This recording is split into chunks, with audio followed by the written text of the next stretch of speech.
这个上班族连着加班满月，直接累挂了。好消息是穿越到另一个世界，坏消息是变成了一个5岁小屁孩。好消息是他家里挺有头有脸的，坏消息是他排行老8，继承家产没戏。就这么一天，威尔的人生就过了过山车。威尔下班回家弄了顿饭，谁知道还没吃就穿越了。一开始还当自己在做梦呢。就在这个时候，一个大叔叫他起床，和大家打个招呼。看着一屋子的大人，威尔紧张的话都说不出来。还好他哥及时出现，帮忙摆平了局面。威尔这才晓得自己叫啥名，继续装作啥事儿都不懂的小孩样。他哥就贴心的给他讲了现在的状况。今天是他们家老大要和另一个贵族家的姑娘完婚，婚礼搞得那么风光，威尔以为自家肯定也是有钱的贵族呢，心里已经在想象自己将来美滋滋的生活了。结果第二天一看，伙食直接掉链子，人手一块干硬的面包，喝汤就跟喝白开水似的，连住的房子把那些布一撤也是破烂的很。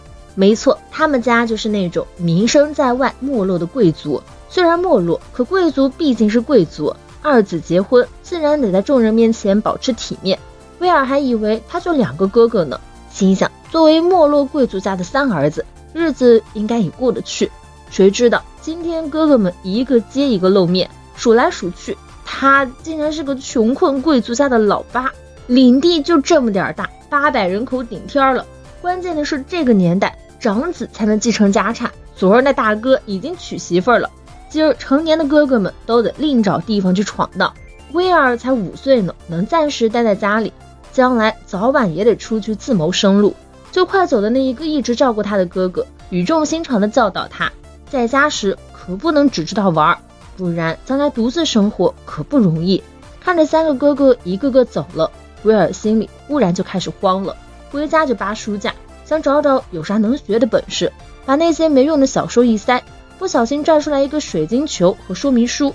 原来这水晶球能测试魔法天分，这个世界人人都有点魔法，但不是所有人都有魔法天赋，能用魔法的人少之又少，而且这事儿还不遗传，谁都有机会成为顶尖的魔法师。威尔嘟囔着自己肯定没那命，但手上不老实，拿水晶球摆前头，照着说明书试着往里面灌魔力，折腾半天水晶球毫无动静，本就没抱啥希望，威尔倒是没啥失望。谁知道下一秒水晶球忽地亮起来了，同时森林里那魔法高手也感应到了这股魔力。说明书上写着放采光就是有魔法天赋，这一事儿得赶紧买书学习去。威尔飞快地翻找魔法书，结果家里书架上全是情色小说。这会儿老爸听到声过来看威尔干嘛呢？威尔急忙问还有啥书没？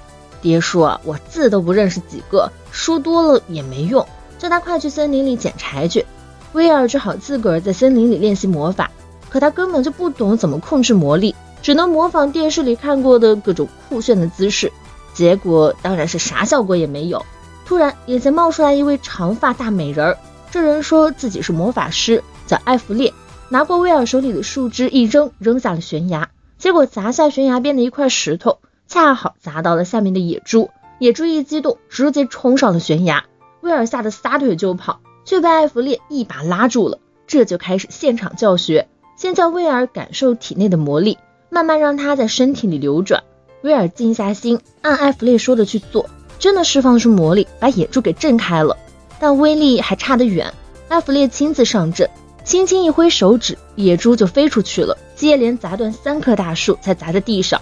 艾弗列接着就把野猪装进袋子里了，然后跟威尔说想教他魔法。威尔当然乐意得很，立马就喊出了一声师傅。两人约好每天都来森林学魔法。艾弗列还叮嘱威尔别告诉别人，毕竟会魔法的人少之又少，如果家里人知道了，可能会让他当下一任领主，那家族里可就乱套了。对威尔这小屁孩来说太危险了。威尔就听师傅的，每天捡柴的时候偷偷跟艾弗列学习魔法，师徒俩魔力差距大得很，得先进行个容器对照才能开始学。这方法能让魔力少的人和魔力多的一样强。威尔一摸那手感，感觉冷冰冰的，然后就听师傅的指点，脑子里幻想着魔力转圈圈。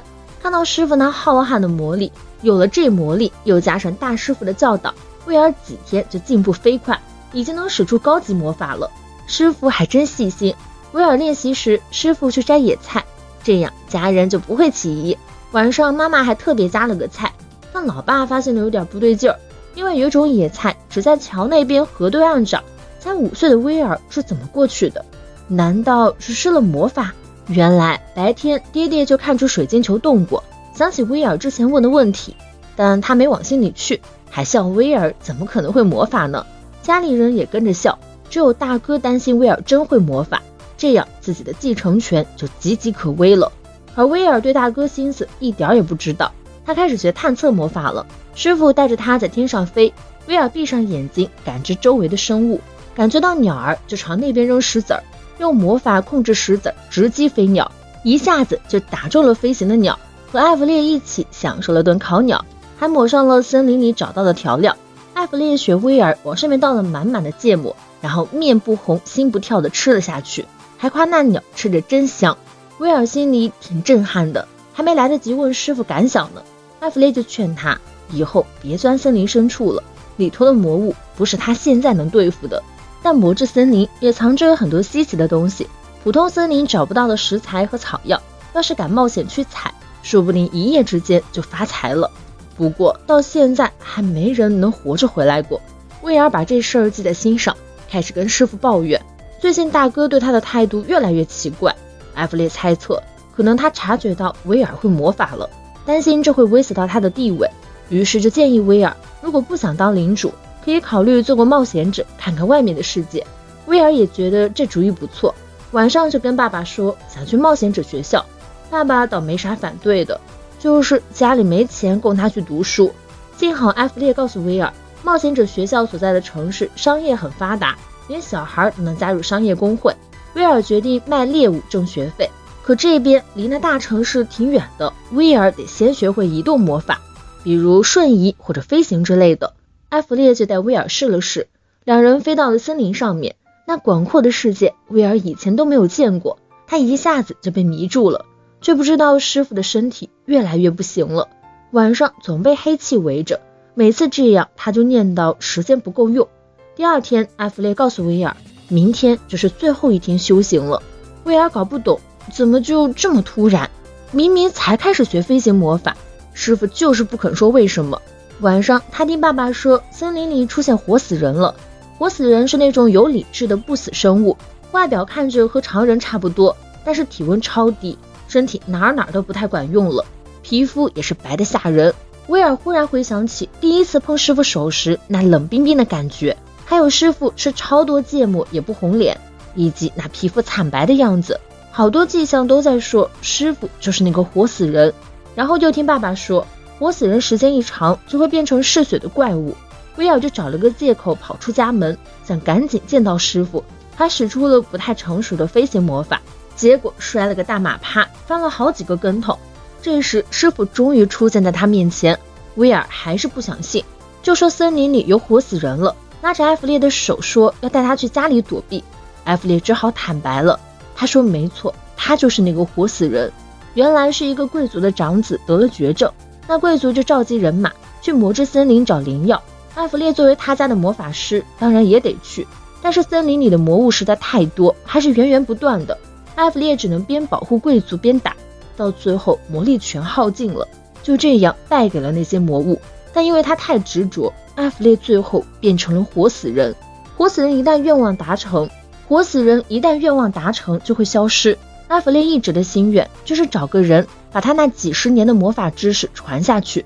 他找到了威尔，现在威尔也练得差不多了，艾弗列也快撑不下去了，是时候给他最后的考验了。艾弗列教了威尔最后一个魔法，圣魔法，这魔法能清除不死族的污秽。艾弗列又抓住了威尔的手臂，把圣魔法的要领传给他。威尔懂得他不能留下师傅了，只好帮他实现最后的愿望，把自己学的所有魔法都施展出来，把艾弗列身上的阴气都扫光。那圣洁的魔力慢慢包围了他的身体，最后艾弗列终于感受到了温暖。他告诉威尔，他的生活才刚开始，现在就好好掌握技巧去努力吧。说完后他就化成了风，好像他从未存在过，只有威尔知道他存在过。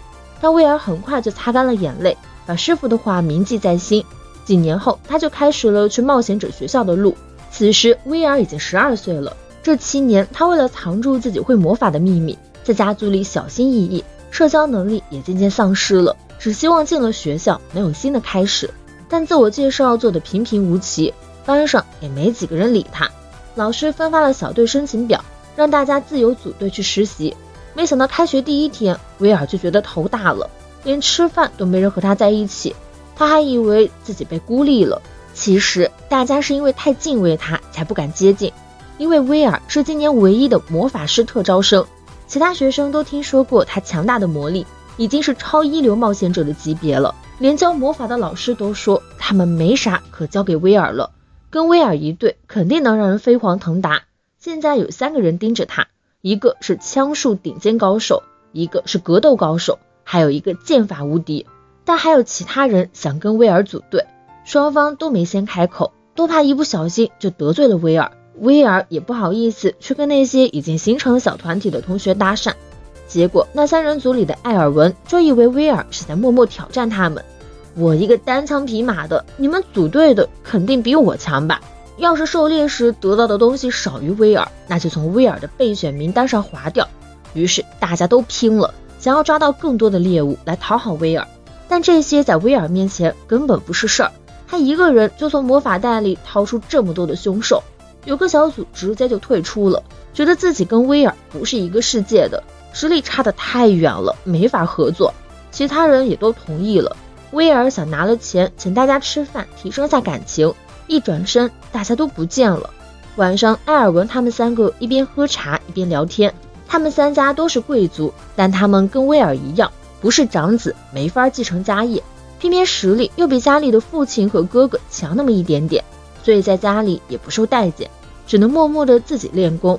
伊娜那是又气又无奈，就因为晚出生几年，怎么就没权利追梦了？她怎么也不肯放弃，一定要让威尔认可，非得跟他成为队友不可。另外2个也互相认可了一下。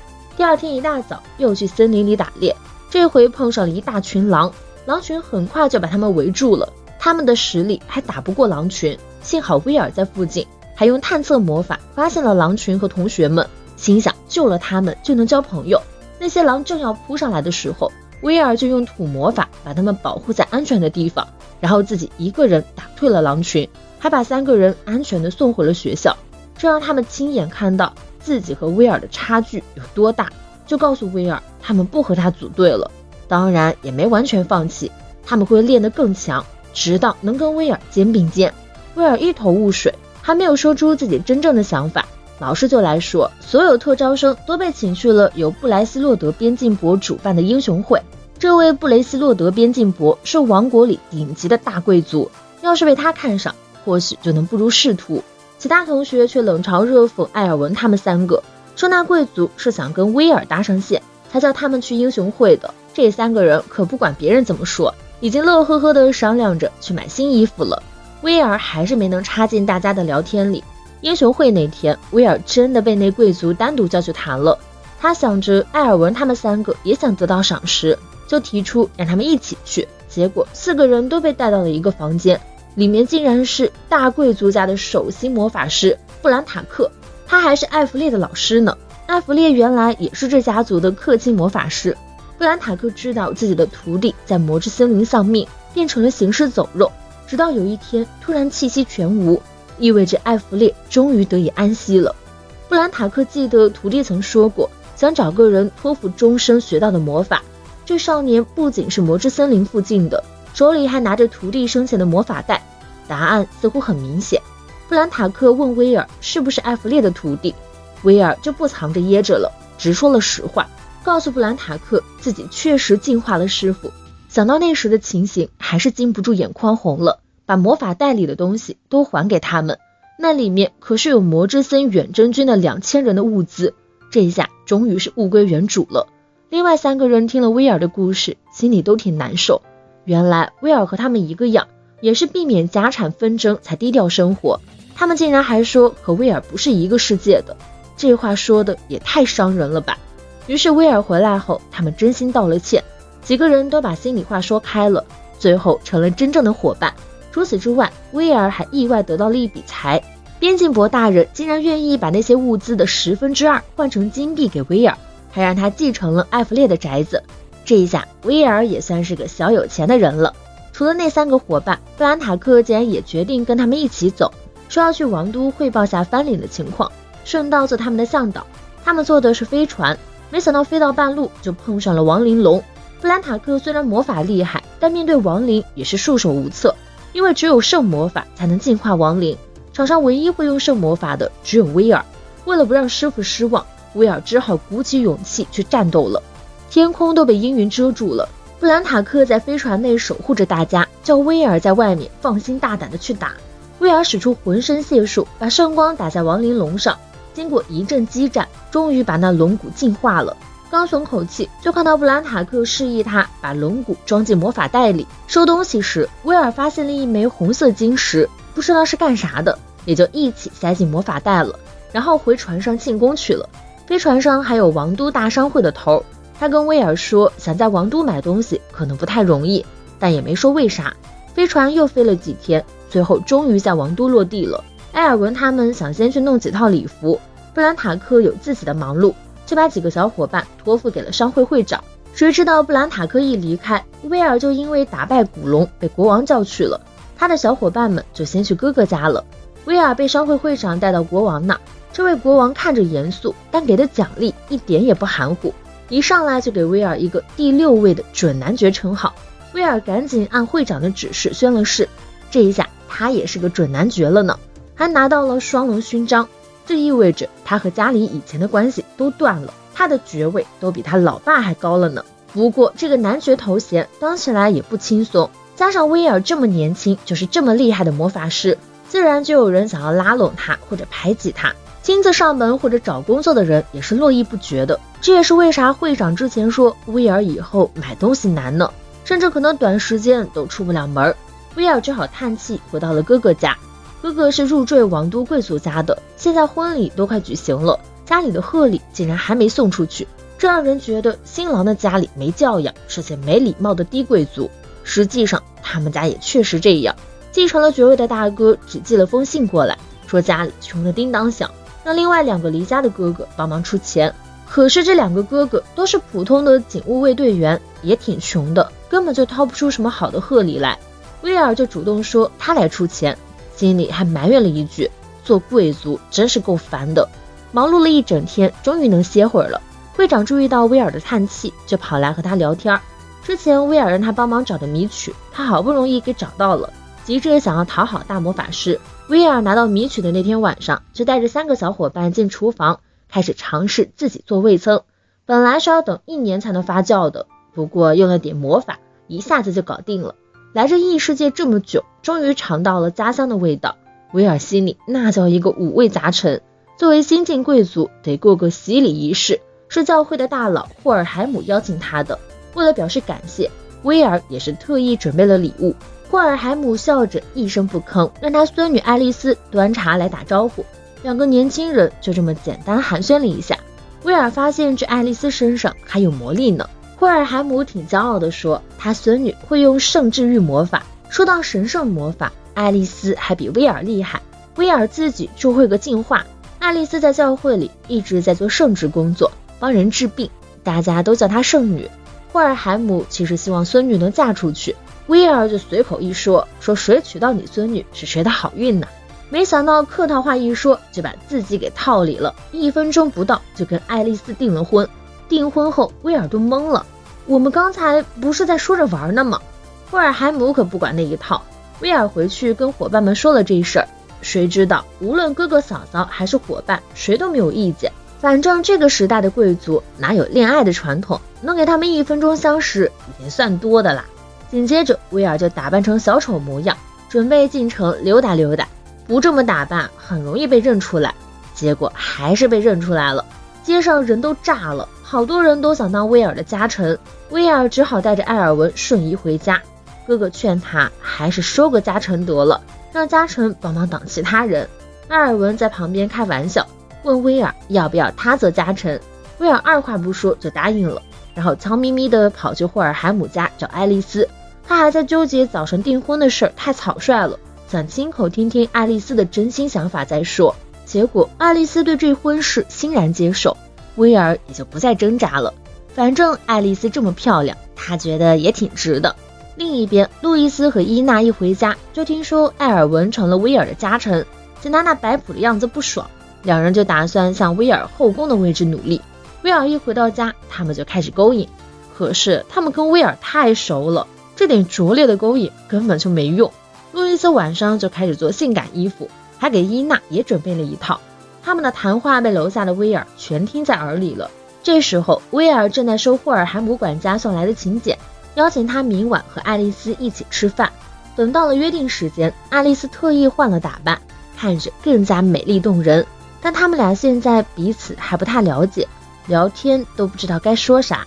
吃了一顿超级尴尬的饭，威尔正打算告辞，管家提醒他，第一次约会可以买点纪念品，展现一下男子气概。威尔就带爱丽丝去了珠宝店，珠宝店老板听说是大名鼎鼎的魔法师来了，立马恭恭敬敬地迎了出来，还展示了店里所有的高档珠宝，不论好不好看，反正都特别贵。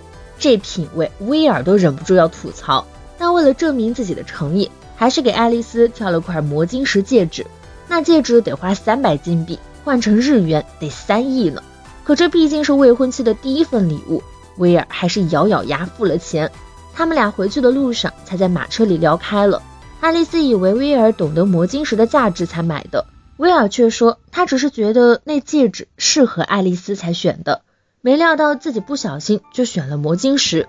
魔晶石在吸收魔力后会变亮，他就往戒指里注了点魔力，那一下子红光闪闪，马车里顿时亮堂起来。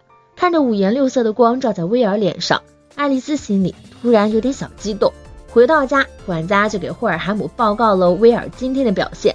向爱丽丝求婚的人一大堆，但都只看他霍尔海姆家的圣女身份，只有威尔把她当普通女孩。第二天，爱丽丝亲自来拜访，结果威尔去见国王了。国王要派威尔去打龙，威尔的打工人本性又上来了。没想到异世界还是逃不开打工人的命，可国王命令在身，拗不过呀。王都食物一直紧张，能把龙从平原赶走，就能开垦种粮食了。可抗龙息的就魔法师行，这次除了威尔和布兰塔克，还有王室首席魔法师阿姆斯壮，三人准备好就出发了，去帕尔肯亚草原的军营那儿做计划和其他准备。过了几天，阿尔文他们也被召唤，说平原有别的魔物，为了安全起见，得组织军队剿灭，这活儿就交给艾尔文了。可威尔手下没军队，能用的就只有那些争着要当家臣的年轻人。埃尔文就带着他们和平原的军队一起去了讨伐地，没想到爱丽丝也跟着去了。倒霉的是，来的时候威尔已经去打龙了。3个魔法师终于来到了龙巢边上，阿姆斯壮一吼，那龙也跟着冒出来了。然后阿姆斯壮来了个大变身，一下子武装到牙齿，看着更像战士不像魔法师。他拿着大锤子跳起来，硬生生地顶住龙的下巴。他身上的盔甲武器都是用魔法凝成的，防御力比一般的魔法盾牌要强多了，还给了他超强的身体能力，直接就把龙摔了个正着。阿姆斯壮跟龙拼得火热，威尔也找到机会给了龙一击致命，这么厉害的龙却被干掉了。威尔老样子还是把它装进了魔法包，可是龙没了就没东西压制了，魔物就如潮水般涌出来。威尔他们已经拼命的力挽狂澜了，还是有士兵不停的受伤，连医护的爱丽丝也忙得不可开交。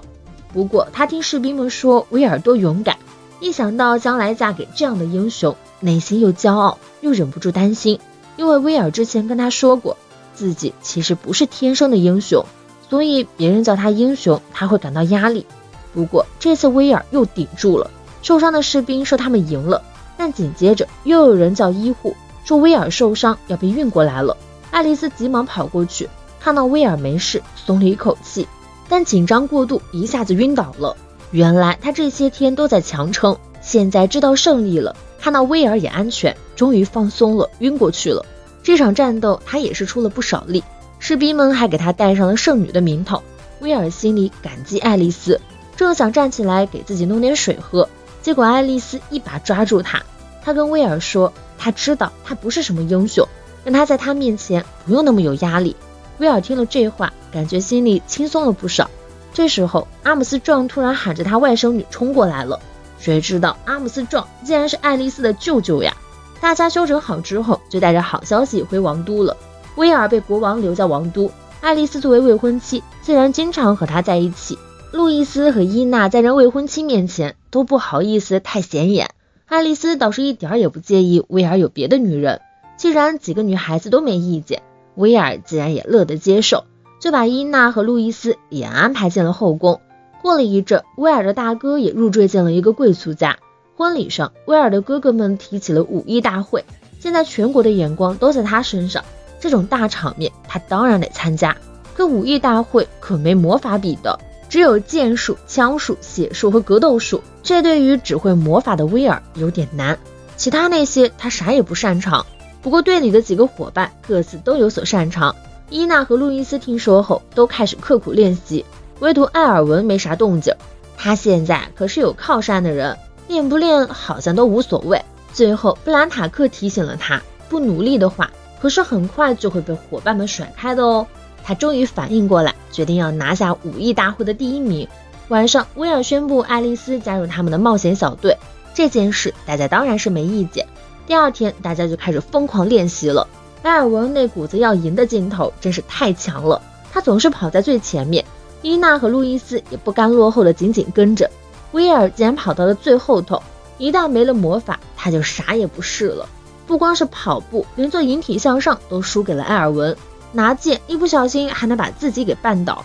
这么几天下来，竟然累垮了，躺医院里去了。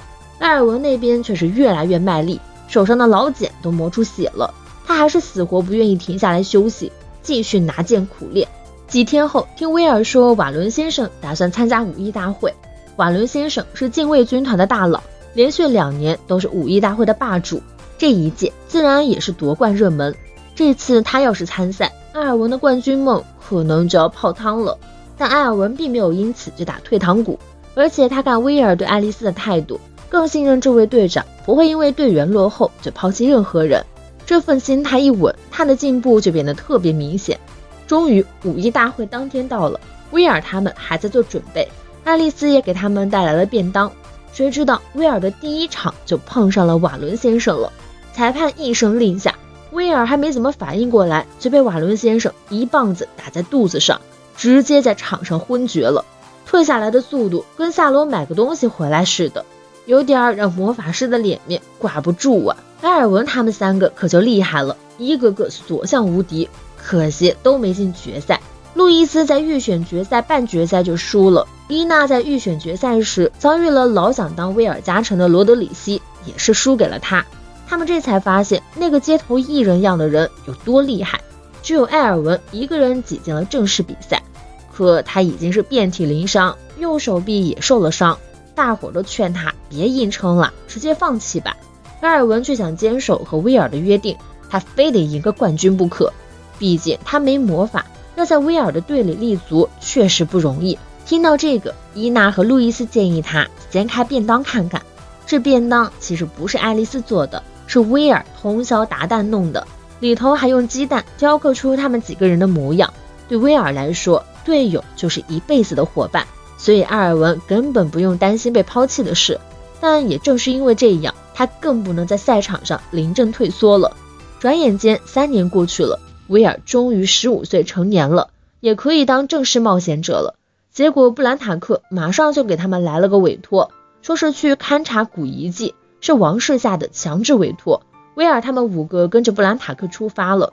这遗迹是在3年前他们打龙后发现的，之前派过冒险者进去，结果一个也没回来。工会后来又招了一批厉害的冒险者去，结果还是没人回来。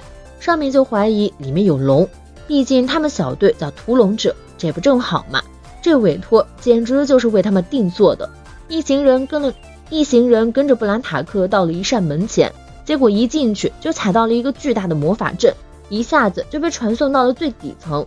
布兰塔克认为这是古代魔法时期的陷阱，他之前只在书上看到过这些。威尔会用瞬移魔法，但想用这个魔法得知道自己在哪儿才行。他们一点都摸不着头脑，硬着头皮只能往前走。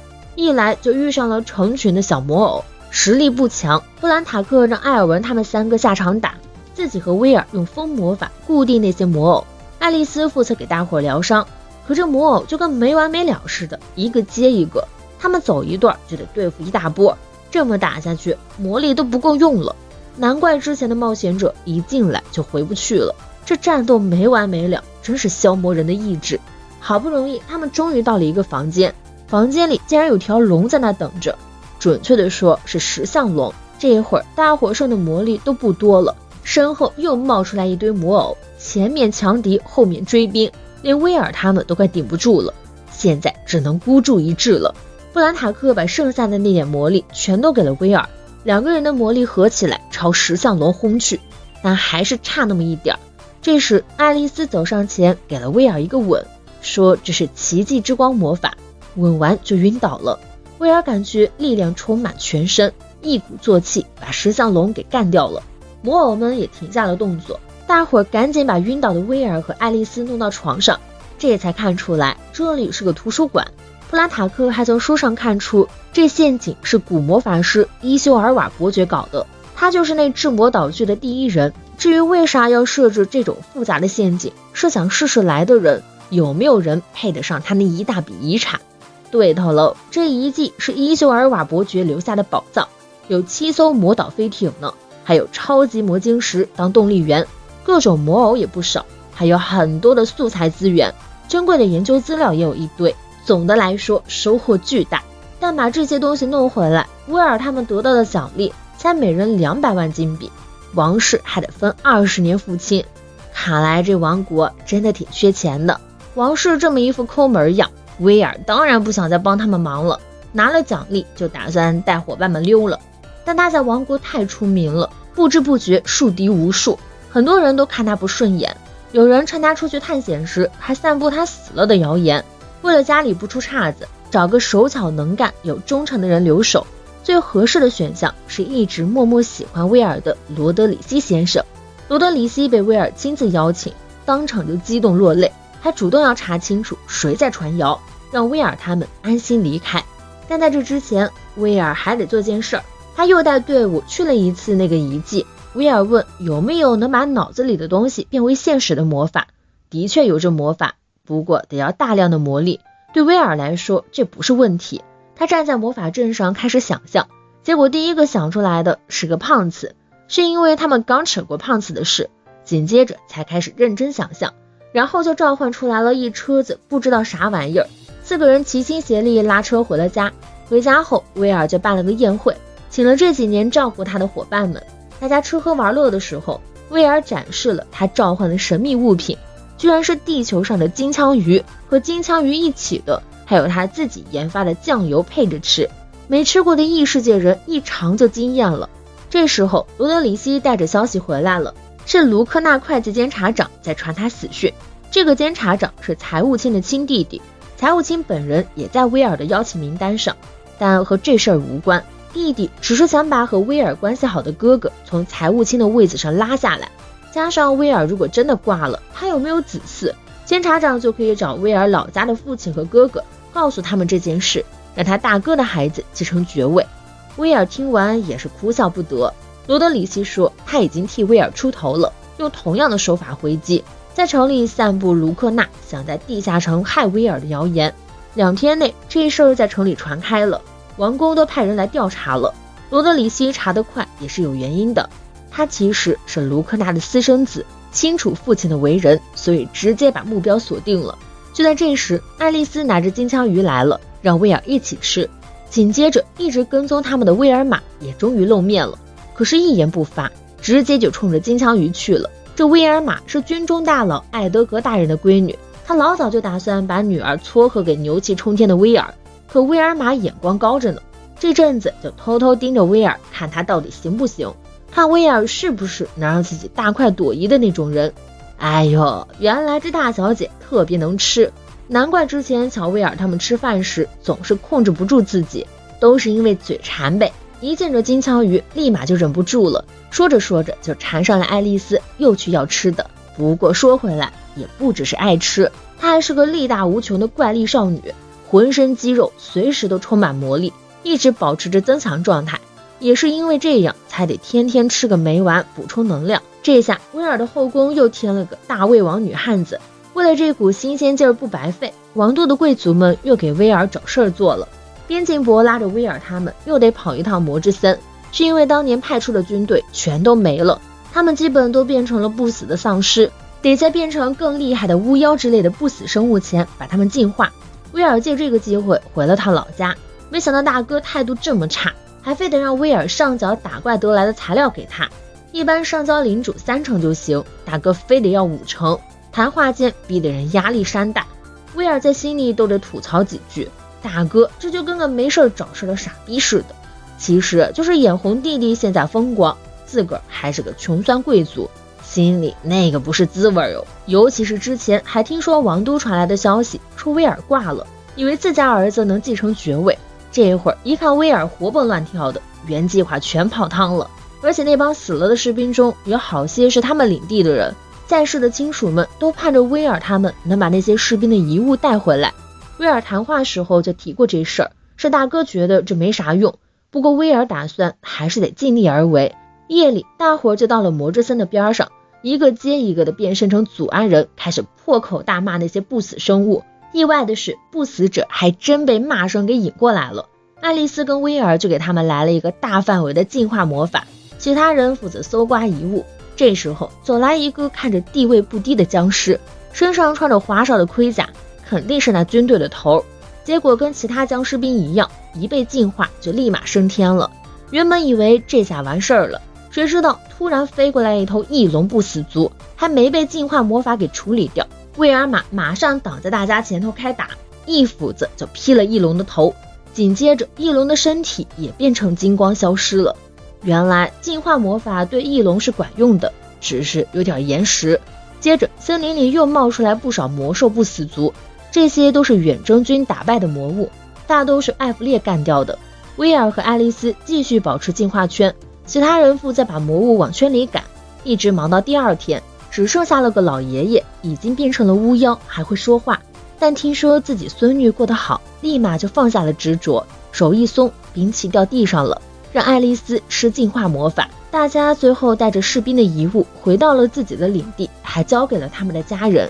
结果大哥突然蹦出来，让大伙把东西全给铸造师重铸，一点都不想给人留念想，还理直气壮地跟李明明说咱们领地缺铁呢，说拿这些武器再利用是能帮着领地发展。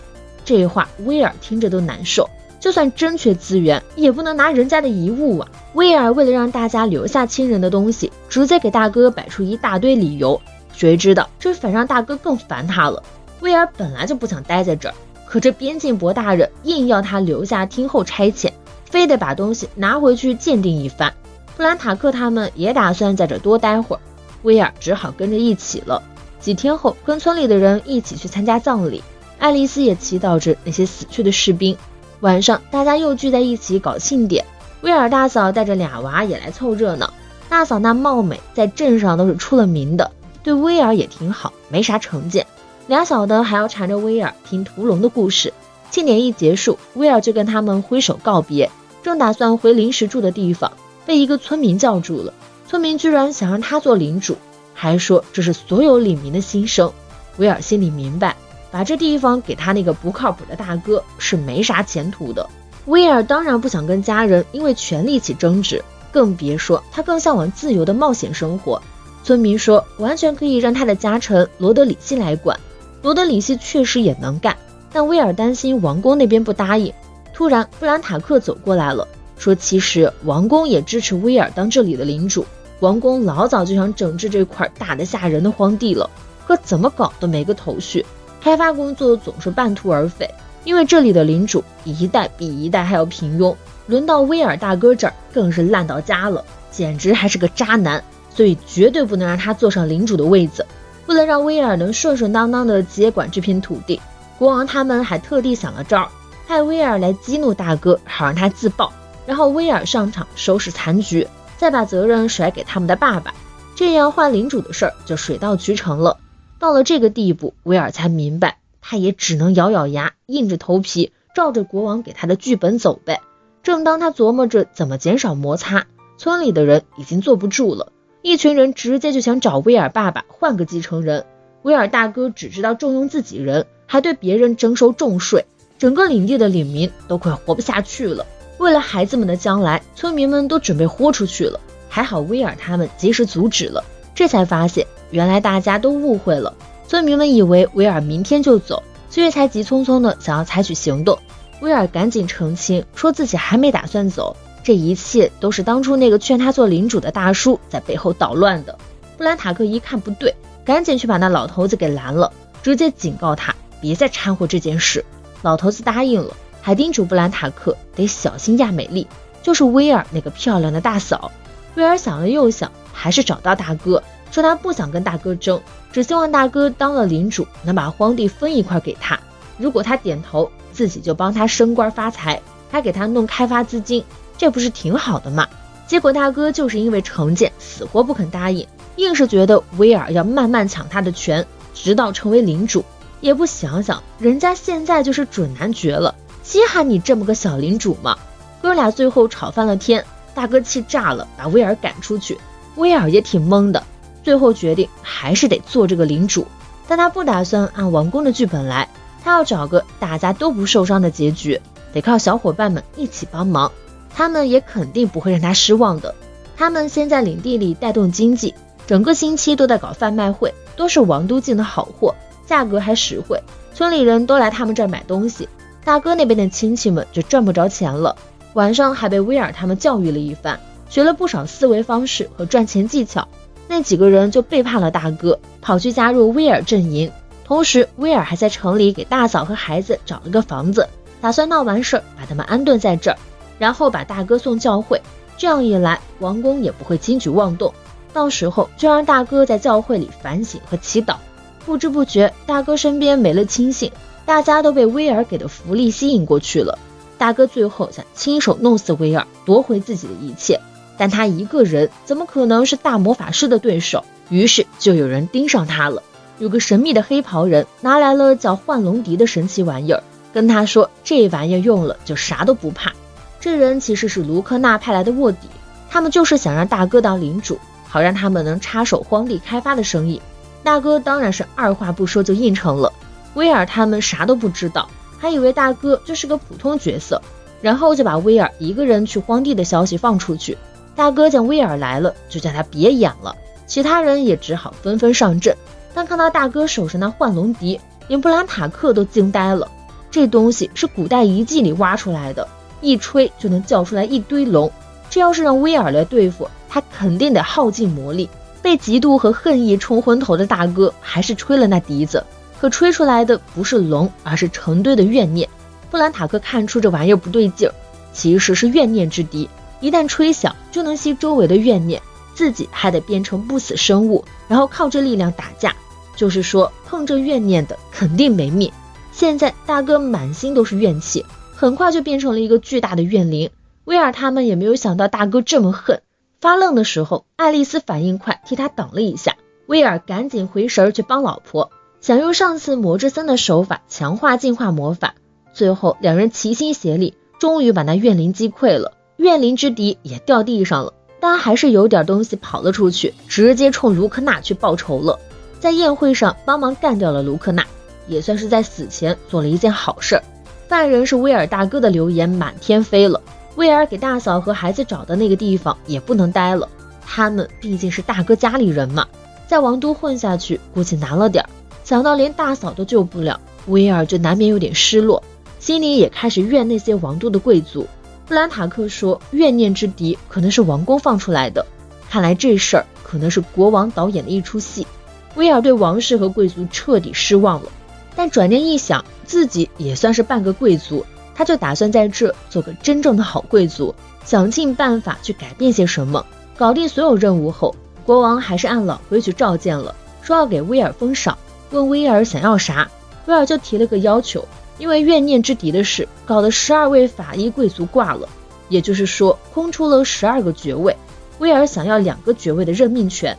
这要求可真是不懂规矩了，毕竟封爵位是王室的活儿。